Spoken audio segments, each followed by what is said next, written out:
you're going to get these kind of alpha waves that are stimulated from the brain, right? And that's that calm, alert feeling. You know, it's not going to give you that buzz that coffee's giving you. It's pretty fantastic. You guys have that clean feel, right? No jitters. Exactly, none no whatsoever. No like fast heartbeat either. Yeah, exactly. And so it's much like actually doing yoga. Yeah, exactly. Yeah, it's that quiet, alert feeling. It's yoga in a cup. It's yoga in a cup. Oh my goodness, without the sweat. That's a perfect way to describe it. I like that. Keep enjoying. Thank you for joining us. I'll be right back. So here to show us the best matcha out there and how to find it, use it, is Chef Candice Gumai, who just came back from Japan in search of the highest quality matcha there. There she's traveling around doing yoga. So how would you describe the taste of matcha? You heard our guest experts today. Love that they enjoyed it. It's very grassy, it's umami, it's earthy, it's deep. And you really have to try it yourself to kind of get that umami feeling that we're talking about, that fifth sense. So it's popping up everywhere. Right. Quality is always an issue, I feel. When products start small and people love them and then it becomes available everywhere, they sometimes adulterate it. Absolutely agree. What you want to look for that's key is a brand that's actually from Japan. So if it's in the U.S. and it says made in Japan, it's ceremonial grade. So that's number one.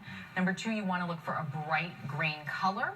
If it's brown, it means it's oxidized. And also the shelf life of a can of matcha is about 1 year. You want to keep it in a cool, dark place away from light. The fridge or freezer is okay.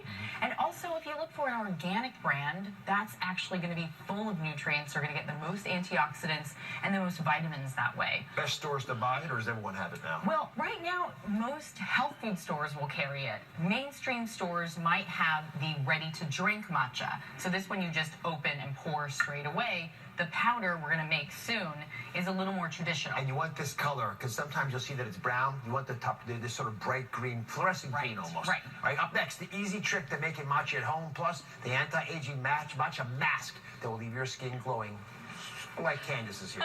Stay with us.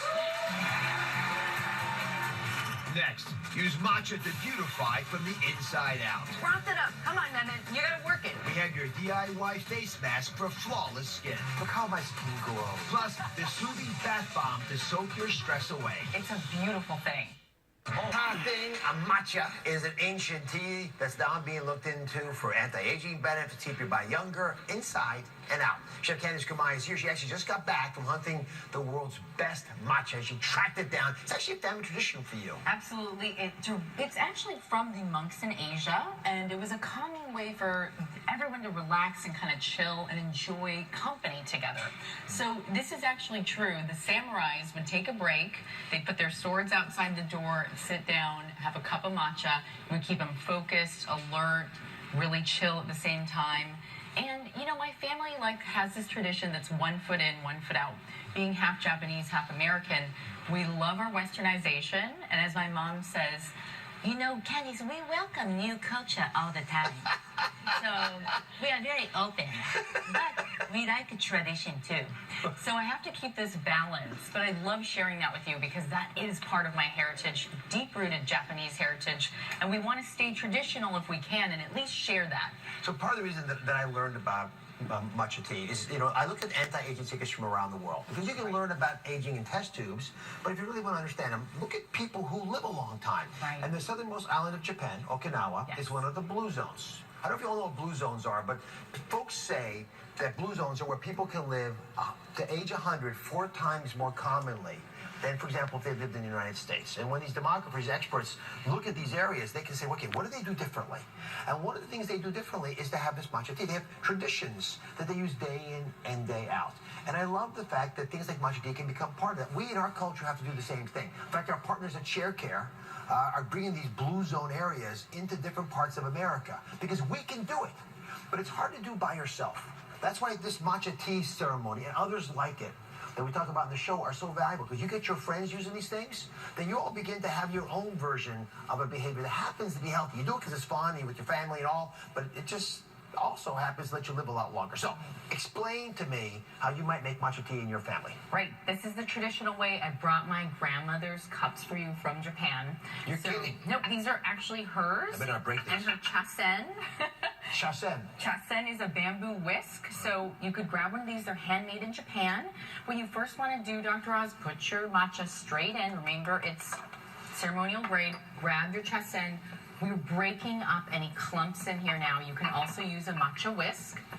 And then we're Well, going to you're making letters with it. Oh, not yet. We're getting to the foaming part. So that's what you want to do first is just break it up. And then we're going to add our hot water, but it's not too hot. It's got to be about 175 to 180. So below boiling. So boil your water. I'm not going to measure the temperature of my water. How do I do it? Right. So go ahead and take it off of the heat when, the kettle boils, and then leave it for about 5 minutes. And it should be about 185, 180, 175. Okay. Okay, so we're going to add in water for both of us. You first.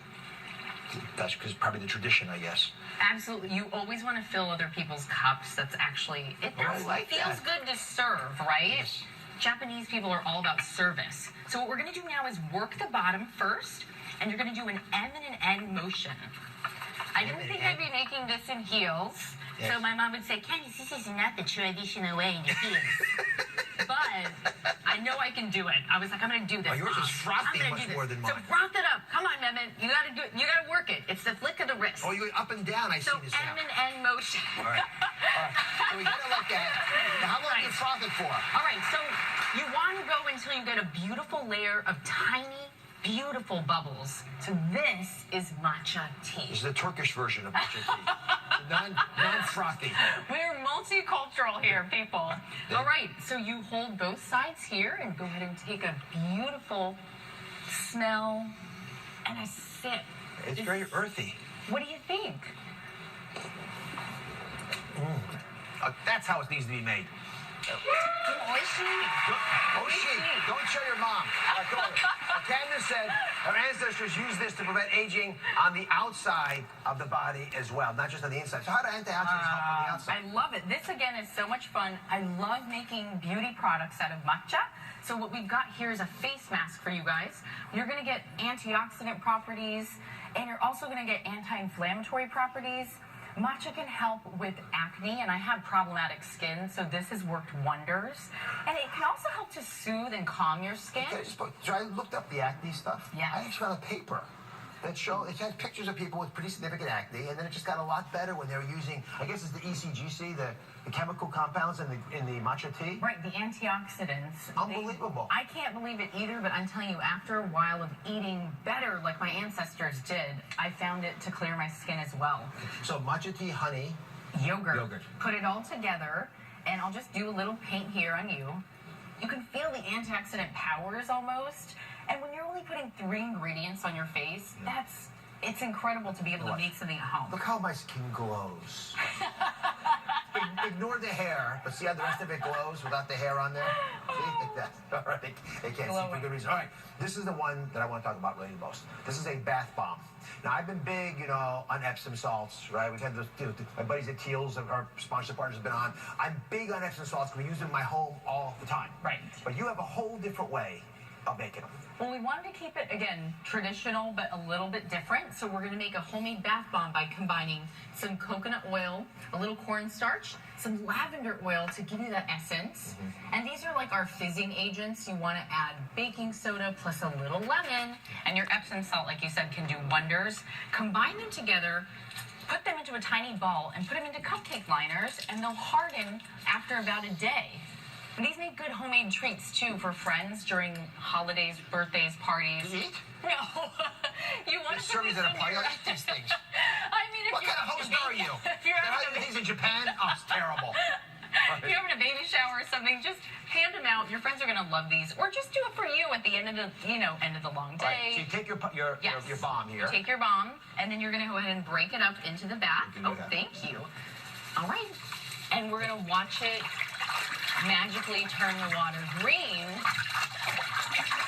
Just mix. And you're going to get these soothing. Did you smell the lavender in there? Yes, I do. The water itself feels soapy now. Not soapy, silky. Right. It's got a little bit of silkiness from the coconut oil. And, after a long day, you can do meditative things that include matcha in the bath with beauty.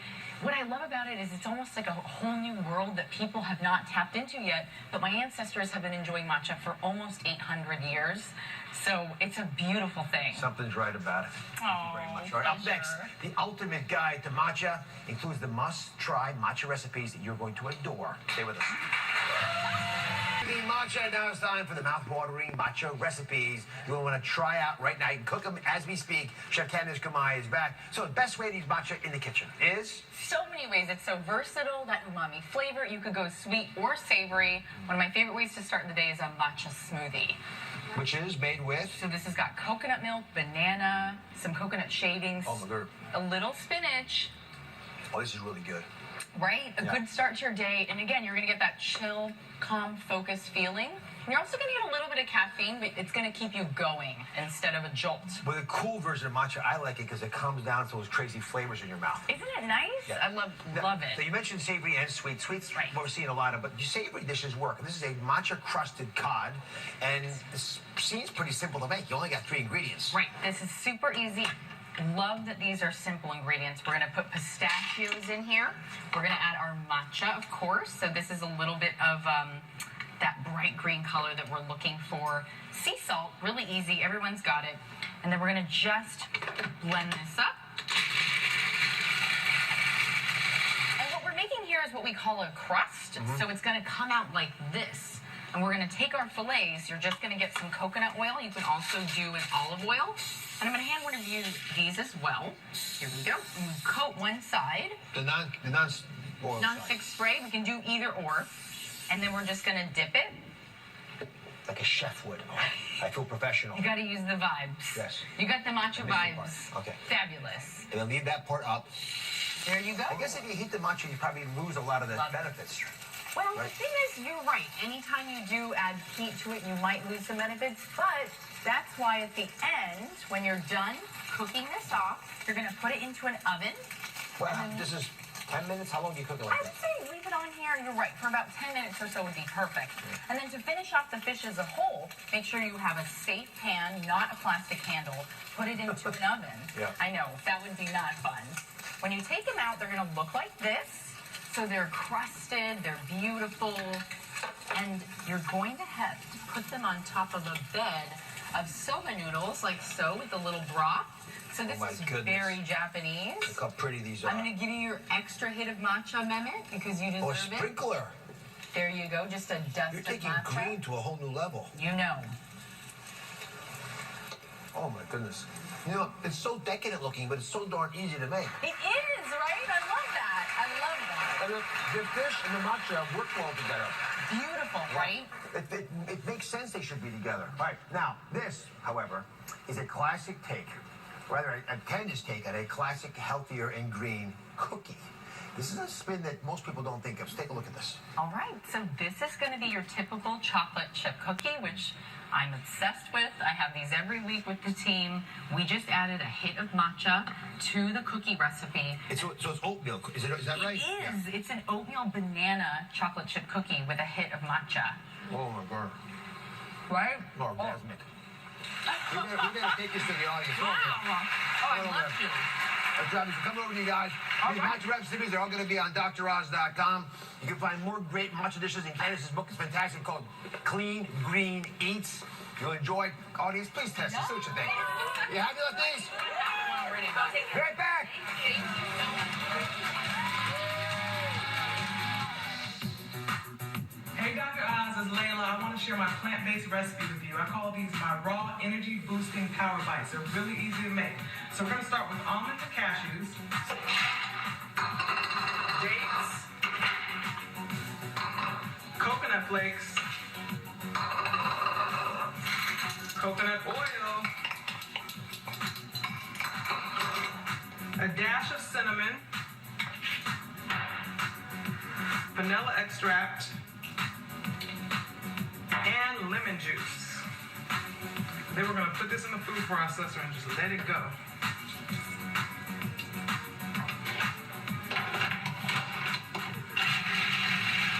This is what you end up with. So those of you who love sweet treats are really going to love this. So you scoop it out with a teaspoon, make little balls, and these stay in the fridge for like 2 weeks, or you can freeze them, and they are amazing. Trust me. This is what you end up with. Ready to go. Hope you like it. You're guilty of bringing grapes home from the grocery. They look beautiful there. You give them a quick little rinse with water, and then you eat them. Or worse, how many of you actually grab, while they're in the store, one of the little grapes, toss it in your mouth before you've even washed them? Do I have you? We've all been guilty of this. So a lot of you worry about the sticky film that's on your grapes, and I've been seeing tricks all over the internet to get rid of that little film.